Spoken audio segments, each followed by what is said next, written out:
再來看這隻鴨到底是啥個咧？昨暗呢，有民眾是佇屏東的市區看到一隻鴨佇咧車路安尼行來行去，看起來是真危險。現場受死的民眾做伙把這隻紅面番鴨甲抓起來，帶轉去厝，呼籲這個鴨的主人趕緊來甲領轉去。烏多擺來來去去，一隻鴨行佇路邊，騎車的民眾攏緊閃開，驚去甲弄着。錄影的張小姐和查某囝決定要去甲救。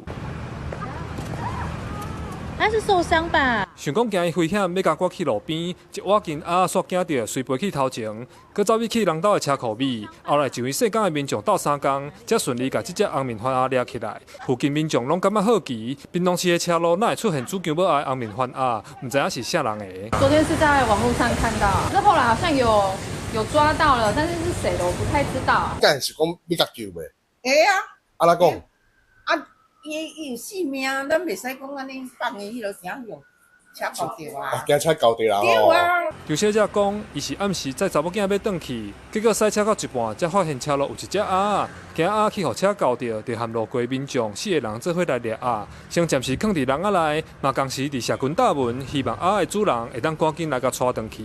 所以佇要驚多也毋是啊，因為有車來車去，就閃的安尼啊。阮聽伊對面了，阮嘛看到因來了，想講啊，甲迄母女黨的做伙伊甲鬥掠呢。阮到門口倒一個人啊，會當先關啊。縣府農業處動保單位講，確認這隻是紅面番鴨無毋對，嘛是一般咧煮橋尾鴨的食材。提醒民眾若挾到動物，會使敲1959通報協助，會有廠商甲民眾聯絡，甲動物暫時收容佇屏東動物之家，等飼主領回。